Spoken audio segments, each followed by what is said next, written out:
Hello and welcome to Gamers of 4 Master of None, and I wish you all a happy new year, not just 2024, but the year of the dragon, with Chinese New Year coming round on the 10th of February. And here are some wishes to found around: 新年快樂，龍馬精神，身體健康. With the year of the rabbit fast appearing, I thought we should do a dragon-themed path called Nuzlocke to celebrate the coming of the dragon. The game I've chosen is Pokemon Fire Red, as we always decorate the house with red things for Chinese New Year, and also because of the fireworks we set all of the time. It also had the most amount of dragons in a game that I'm familiar with. And when I say dragon, I don't just mean dragon types. I mean anything with the word dragon in its Chinese name, either one of the translations in Hong Kong, Taiwan, or China. Yes, there are multiple different translations for Pokemon. 寶可夢, which is just a transliteration of Pokemon. 寵物小精靈, pet little fairies. 口袋怪獸, which is a transliteration of the Japanese name for Forget-Top monster.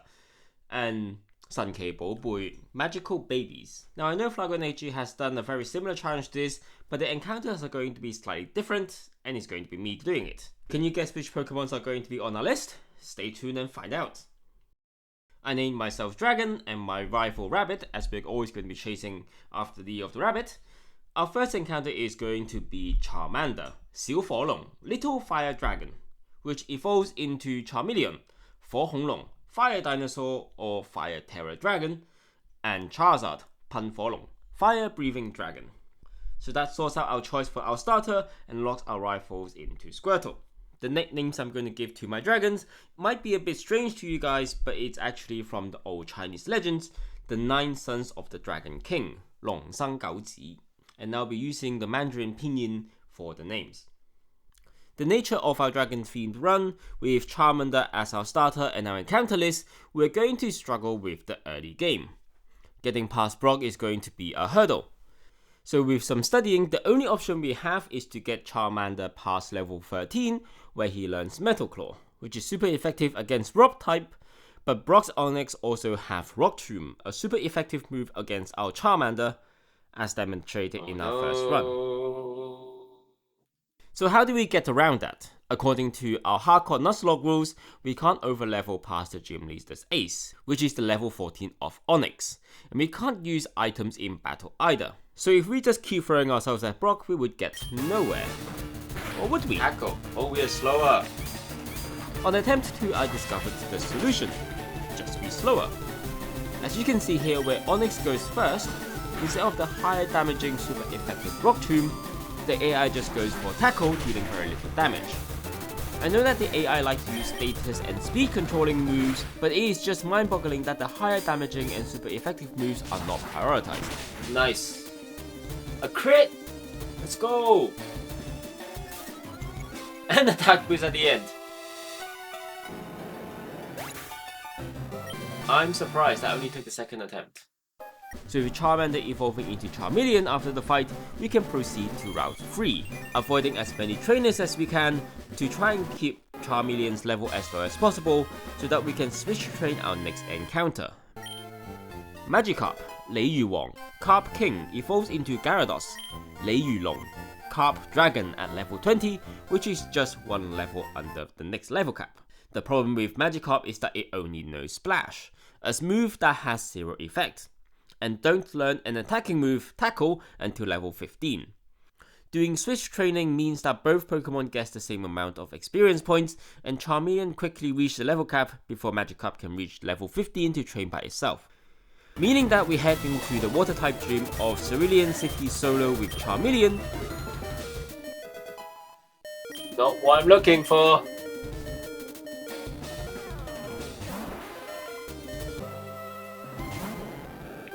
Please crit, please crit, please. With our rules, if we completely wipe to a trainer, we have to reset, so we are back onto square one, against facing Brock. The next couple of attempts was trying to make sure I have the correct EVs and natures to be slower, as well as trying to beat it at a lower level. So the last run I killed one too many Rattatas. Damn it. On attempt 5, we finally made it past Brock again with Charmander at level 15 after the fight. So with our new Magikarp, I was going to do some training in Viridian Forest, but this happened. Shit. Reset. Oh well, let's do that again. So it's not until attempt 10 where we get past Brock again, as attempt 6 was wiped out by Brock, attempt 7 and 8 were reset preemptively as Charmander's nature were plus speed, which pretty much guarantees our failure. Attempt 9 our nature was fine, but we still outsped. Attempt 10 is where I think we have the most optimized start. We head straight into Brock at level 13 and using nothing but Mankeys and mandatory trainers to level up so that we try and maximize our attack but also keep our speed low. Onyx outspeed us at this point and we only got hit that time. A lot longer. Another one. Just stop it off. Even with that, the gym fight with Brock and the unskippable trainer battles on Route 3 still level ups Charmander to level 16 for an evolution. And on to our second encounter, our Magikarp. Magikarp's name's going to be Chirwan, a creature that likes swallowing and a place on both ends of ridge poles of roofs to swallow all evil influences. Fitting, I would say. We got our Magikarp and we can start training. The idea is that we are going to use up all of the splash PP on Magikarp, so that when it is trying to attack, it uses Struggle, which damages both the opponent and the user. I'm going to let gameplay me explain. So first thing is we need to find a Metapod. And learning from attempt 5, I led with Charmeleon in Viridian Forest. Metapod, right, so we're going to switch to our Magikarp. So because it only used Harden, we're going to use all of our PP here. How many PP does Harden have? 30, so we need to be careful not to get into the struggle range. 14, 13, 12, 11, right. Let's switch to Charmander just in case. Okay. And then we're gonna run, and we're gonna do another one. We're going to use all of our splash PP here, and we're going to struggle. So we now need to get lots of potions, as many as we can buy pretty much. So with that, we head back to Route 1 and start training on lower level Pokemon to try and get to a point where Magikarp can self-train. In theory, because I didn't fully test it out. I did take out a few Rattatas and Pidgey, but I'm super bored with getting stuck at this early game and it's just not fun anymore. So with some magic, I have some rare candies created out of thin air and just force-fed Magikarp until it reaches level 20, evolved into Gyarados and just took on Misty. I'm not quite sure why I led with Charmeleon rather than just going straight with Gyarados, but Staryu went down easily. Yes, flinch. Yes, flinch. Right, one down, one to go. And Starmie just quicked this 3 times and got bit 3 times, which was super effective against it. From here we need to do more experience management as we have a rival fight, 5 guys on the bridge, a bad guy that's give us a gold nugget, a couple more unskippable fights on the way to Bill and Vermilion City, another rival fight and one last gym trainer, as we're already level 22 after beating Misty and Lieutenant Surge's level cap is level 24. And sure enough, Gyarados goes over the level cap on the rival fight, meaning that we can't use it for Lieutenant Surge. But that's probably a good thing anyway, as Gyarados is 4 times super weak to electric types. Now this whole run depends on whether Charmeleon can solo Surge's Voltorb, which takes out a third of our health, Sonic Boom and also a Squeeze to take our defense to -2.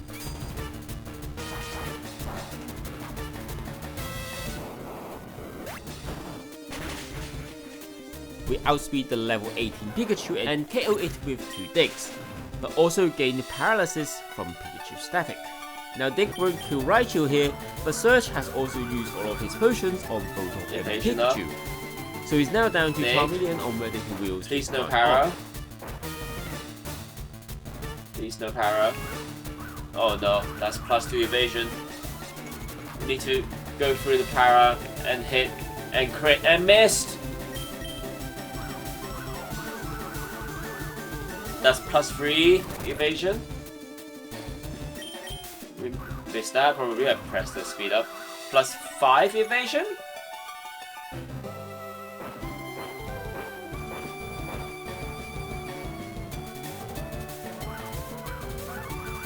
+6. Please hit. Please hit. Paralyzed. Shockwave.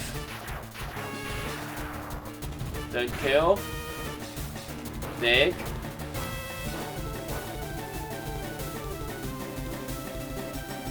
Miss quick attack. Hit. Finally. Crit! Yes! Yes! Oof. That was luck upon luck upon a luck upon a luck upon a luck. I was paralyzed a couple of times. Yeah, I needed a moment after that. It was pure luck that got us through. I don't think there's any strategy, TM or anything that could have changed how the fight went. Maybe I could use Ember on Pikachu instead of Big, but that wouldn't have been close enough for an Oko, and Charmeleon would have suffered more damage during the fight and just fall to Raichu's quick attack. We're going to get the Ember here, but we won't be able to do it until we get Surf, which is a while away. It's been about 2 years since I last played the Kanto game, so I forgot what I needed to do next. But to get to the 4th gym, we need to go through Rock Tunnel. As we don't have enough Pokédex entries, we can't get Flash, and even if we can, neither Gyarados or Charmeleon can learn it. So after stumbling around the dark for what seems like an eternity, We got to the end! we're again close to the level cap when we reach Celadon City. Yay! No more fears of overleveling. There are 2 options here in our encounter in Celadon. A Dratini, which evolves into Dragonite and Dragonite, the only dragon-type species in Kanto, so it's not a surprise that it made it to the list of possible encounters on a dragon-themed run. The second one might surprise you. I'll give you a few seconds to guess which one it is. 5, 4, 3, 2, 1, and it's Porygon. The old translation when the first debuted was 3D Long, 3D Dragon, which made absolutely no sense as the other old translations was Lap Fong Sao Cube Monster, and the current translation Dorbin Sao Multi-Sided Monster. So something went awry when it was being translated. Now according to our hardcore Nuzlocke rules, we can only have 1 encounter per area, so we can only choose one of the 2. I didn't immediately go for either of these 2, not because I can't remember where to get the coin case. Where do I get the coin case? I forgot. There we go. Or the lack of coins, but because Dratini can also be obtained in the Safari Zone, which opens up after Erika's Celadon gym. For whatever reason, I didn't think to pick up a Flamethrower TM from the game corner, Burn. but Ember carried us through just fine. Got the burn. Outspeed, KO. Ember. Marvelous.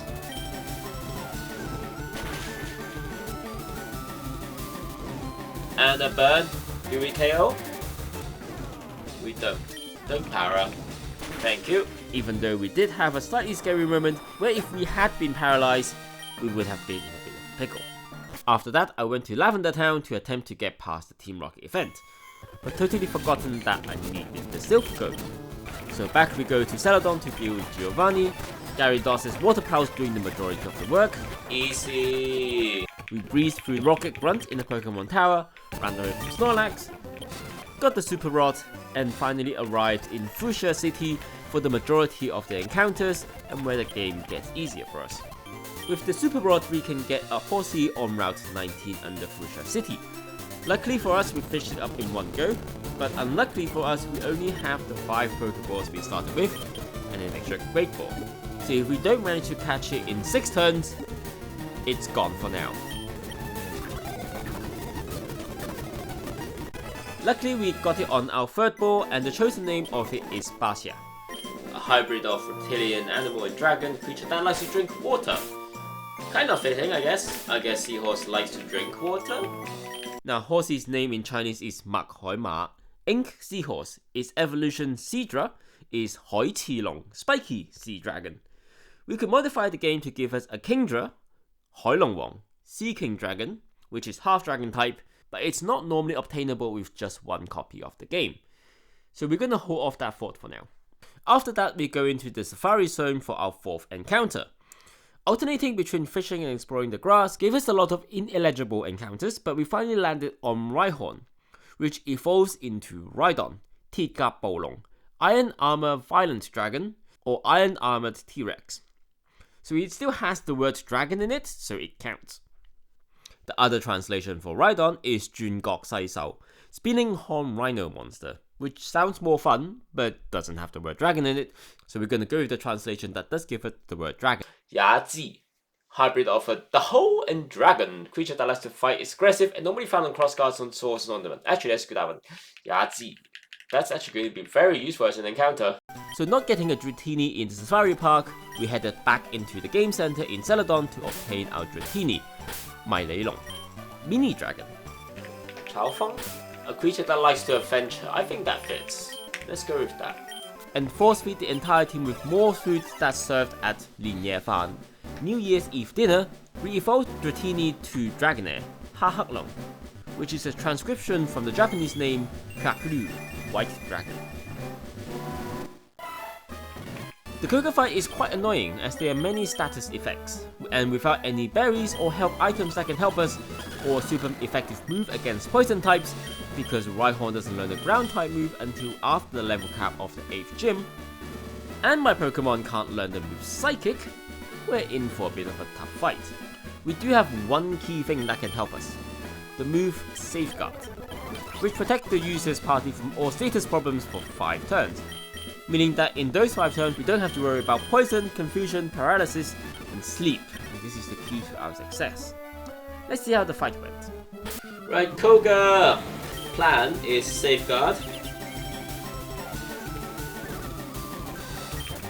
and then switch to Charizard, Flamethrower, Flamethrower again, missed, Flamethrower, still missed, go back to you, Sludge, Shed Skin, thank you.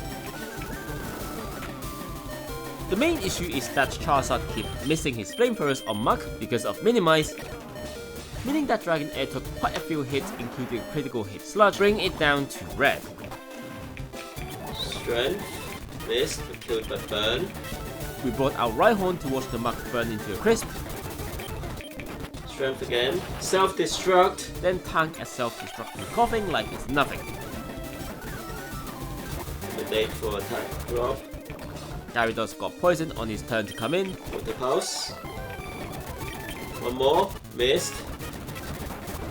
And finally Charizard managed to land the Flamethrower to end fight. That was scary, man. If only Rhyhorn actually knows ground moves, or we have something that can use a Psychic. That would be nice. Yeah, about that. Actually, our next encounter can, but I didn't know that until we were going to the Elite 4. So you learned something that I didn't, if you want to do this run.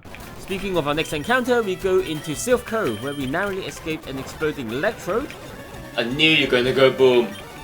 Beat up our rival again, and get Laparas, Senglong, Riding Dragon, or Buibuilong, Backpack Dragon.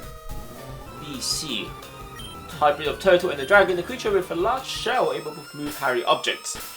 Lapras, the carry Pokemon, and normally found under grave monuments. Doomy gloomy, but okay. Are we ready to face Giovanni? With our newly acquired Lapras, we also demolished Giovanni.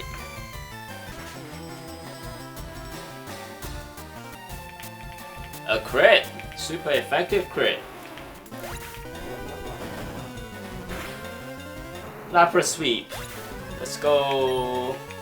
Sabrina can be a tough nut to crack, if we can get to her in the first place. We lead with a speedy Gyarados which spams Bite against Kadabra and Mr. Mime, although a critical hit from the Mine does take us down to below half.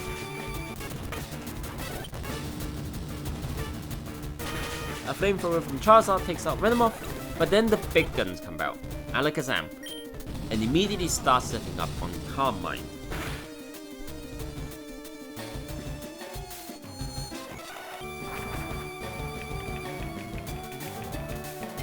Mr. Psychic, and Fly, KO. Whew. This gym is another one of those that could have easily wiped us, especially if the setup from Alakazam was completed. But luckily for us, Sabrina used up all of her potions before Alakazam came out, and we dodged the Psychic Fly.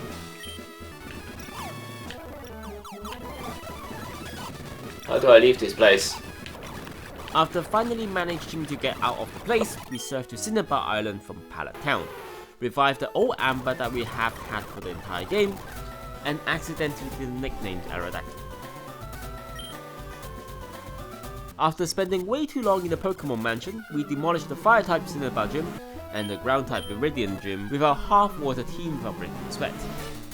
And it's not even close.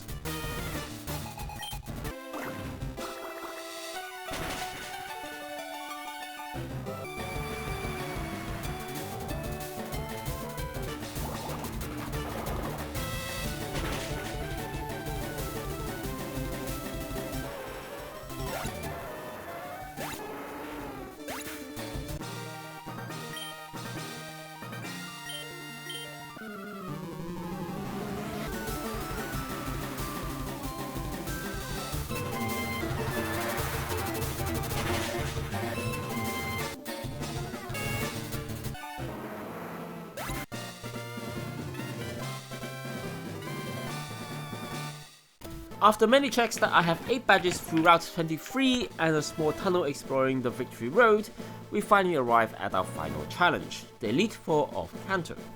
The rooster for the team is our special attacker, BC, the Laparas, our dragon mascot, Chao Feng, the Dragonite. For whatever reason, I couldn't decide on what moveset to give him, so it looks like I didn't actually give him a moveset. Our all-rounders, Qiu Niu, the Charizard, and Chiwen, the Gyarados. Our tank and physical attacker, Ya Ji, the Rhydon, and finally the speedy glass cannon, the unnamed Aerodactyl. Let's see how many of those Sons of Dragons survived into the end. Going into our first Elite Four, Lorelei's Ice-type and Water-type moves could be troublesome for more than half the team, so we're leading here with Lapras to be neutral against those, and also having learned Thunderbolt can do super effective damage. And that's mostly what happened. 2 hits on the Dewgong, 1 hit on the Cloyster, a critical hit on the Slowbro.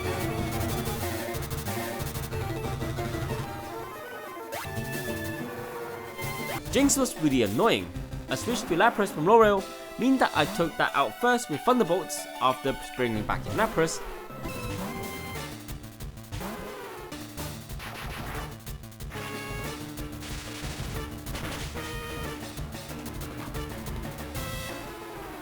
But boy, the combination of Attract and Lovely Kiss meant that I was constantly switching in and out.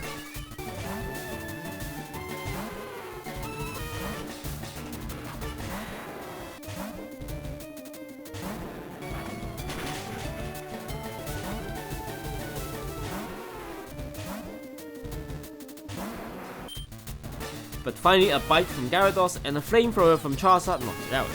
There were a few misswitches from me and I may have gotten lucky somewhere, but we got there in the end.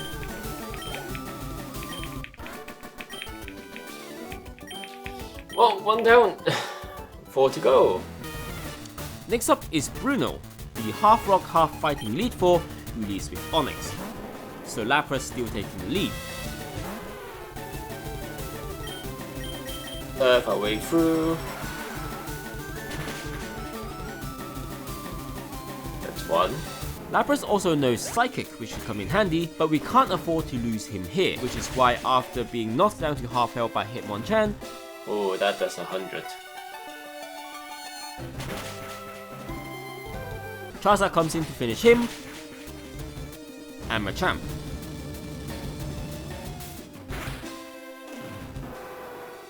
And Hitmonlee. And I switched to Gyarados to finish the fight against Onix instead of Lapras. I could have taught Gyarados Surf or other moves here, but it looks like I didn't needed it, as Water Pulse dispatched Bruno's last Onix. Marvelous, that's done. 2 down. On to Agatha, who is a Poison type specialist, but with 4 out of her 5 Pokemon immune to Ground type moves, our only super effective move against them is Psychic from Lapras. Similarly to the fight with Koga, we lead with Dragonite to set up Safeguard, to safeguard our team members from the nasty nasties, and surprisingly I hit Gengar through 2 layers of double team with a Thunderbolt. But after being safeguarded against a barrage of statuses, Dragonite is half health already after Golbat is down. A quick Earthquake takes down Arbok.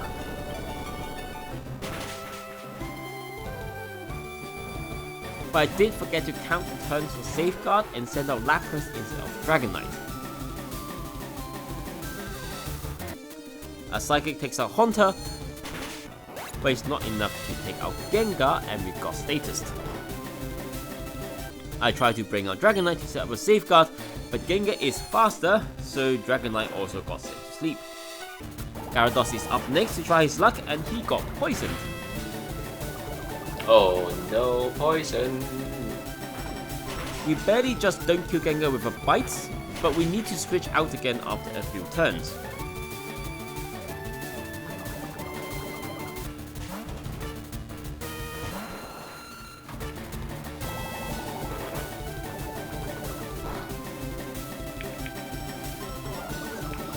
You are joking, come on. Aerodactyl also got poisoned on the switch in, but we do outspeed and kill it with a bite. Right, that's 3 down. I hate being status. So annoying. Finally, we face our true rival, the other trainer with a dragon team, the flying type elite for, the Dragon Master, Lance. I led with Laparas onto Gyarados, and with a super effective Thunderbolt, Gyarados just barely survives, so we use up one of Lance's full restores. The second hit kills, so the first one was a low roll. Against Aerodactyl, I forgot about Ice type being weak to Rock type. It's quite a lot. And you get an Omni boost. Of course you do. And I also probably should have gone for the 4x super effective Ice Beam instead of the 2x Surf. Please kill. Oh no. Don't do this now. Rhydon takes out Aerodactyl after missing a Rock Throw. Great, great.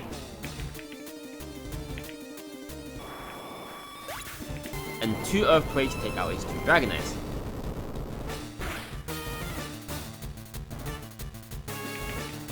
Works as a crit.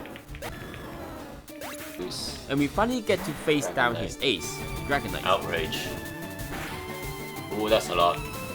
He uses Outrage, and none of my Pokemon can really take a hit before being in range of a critical hit. I don't have a good answer to Outrage with Gyarados, and I can't deal enough damage to Dragonite either, so I have to switch. Looking back with hindsight, I probably should have updated my moveset before this fight, but that doesn't help us back then. If only I have taught him Ice Beam. With Safeguard down and Dragonite confused, I have a bit of a chance that he uses Safeguard and or hitting himself in confusion. I took a switch and hard switch into Aerodactyl, as he is faster than Dragonite, so we have a chance of outspeeding. I was correct in Dragonite setting up Safeguard, and on the next turn we do go first, but it was only enough to bring it down to the yellow. Hard flying type. Oh, so close. Dragonite hits an Outrage through his confusion. Please don't die, please don't die. And luckily we don't get crit, as we just barely survive on 13 HP. Dragonite is his health Citrus Berry that heals him just out of full restore range, so Aerodactyl swoops in with one last Ancient Power. Not the best play from me, but no deaths. Well, deathless so far.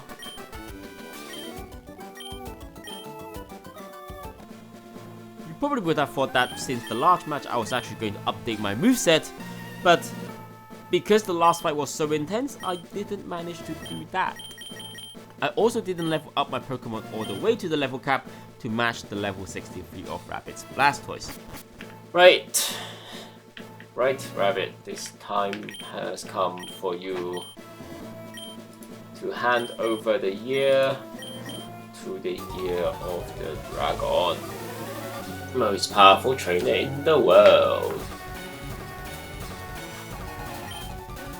For some reason I decided to lead with Aerodactyl, probably trying to get an Omni boost.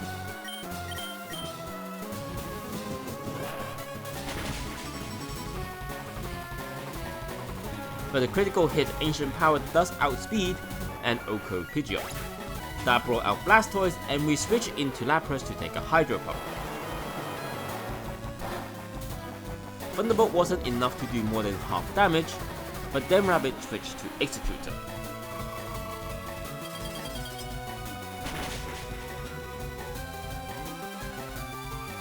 An Ice Beam took that to a sliver, but a 75% chance Sleep Powder not only hit Lapras, but also Charizard. I was hoping for it to wake up, but the Seed Bomb takes me down to less than 2/3, meaning that a critical hit would kill Charizard, so I have to switch again. A Wing Attack from Aerodactyl takes out Executor, which baits out Blastoise again. Unfortunately, Lapras is asleep, so we go for Dragonite. So Blastoise is going to Hydro Pump, we are going to switch into Dragonite. Thunderbolt.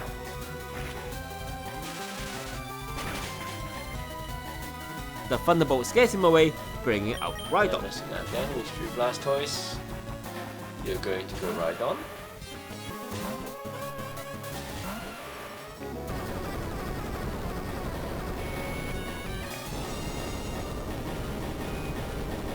You're going to heal. You don't heal. That was unintentional. I thought he would heal his Rhydon after we both fired Earthquake at each other, so when I opt to kill his Rhydon, I got outsped, and that is the first step of this attempt. Gyarados finished his Rhydon off, as well as Kangaskhan that came after, but not before a Reflect was set up. I predicted an Extreme Speed from Arcanine, so a switch to Aerodactyl saved Gyarados. An Earthquake doesn't do a lot here as effect was up, but I should have tried Ancient Power for an Omni Boost. That's not a lot of damage. Oh no. The paper thing. Special. First effect off. Ah, that's why it doesn't reflect up. The second Earthquake barely doesn't kill Arcanine, but at the start of the previous turn I had forgotten to read my HP levels. So I didn't know how much damage Flamethrower did, so I didn't realize that Aerodactyl was in critical range of Flamethrower. And you know what they say, whatever can go wrong will go wrong. So what happens next? Oh, crit. A critical hit Flamethrower kills Aerodactyl. Dragonite comes in and tries and avenge his friends, but he doesn't have a super effective move. You do have a full restore. Because I didn't give him one.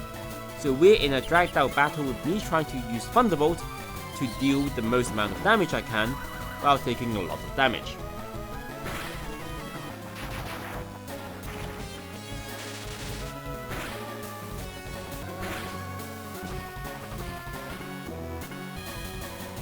And you know what? Rabbit decides to heal Arcanine twice. Twice! If he had done that to Rhydon, he would have still survived. But in the end it was just too much damage and I have to switch out. With the options of Lapras or Charizard. Both are asleep. I hate status. Remember that? Unfortunately Lapras didn't wake up during the turns he was out. Fast asleep. But luckily Charizard did. And outsped Arcanine for a dig. Please die. But it wasn't enough. Do I survive this? Please survive this. We have no choice but to risk it here, as it is the final stretch and all of my Pokemon are on the brink of death. Luckily we have used up all of Arcanine's extreme speed, so we outspeed for a second time. You little I wasn't expecting so much trouble from my Pokemon that originally I had 3 Pokemon that have super effective moves against it, and only just in the last rival fight was super easy to dispatch as Growlite. So out comes Gyarados, raging with the death of his 3 brethren, fired off a Water Pulse to kill Arcanine, only to be dealt a super devastating Skull Blast 2 turns later to fall himself. Nothing I can do there.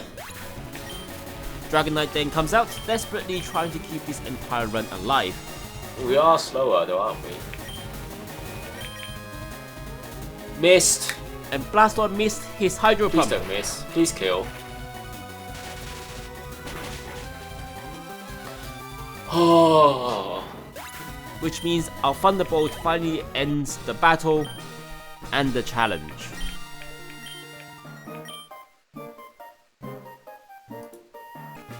Oh my god.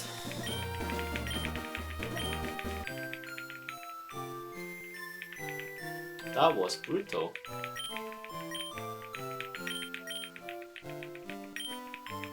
But I guess that's the end of the challenge. We have defeated the rabbit, so now comes the age of the dragon.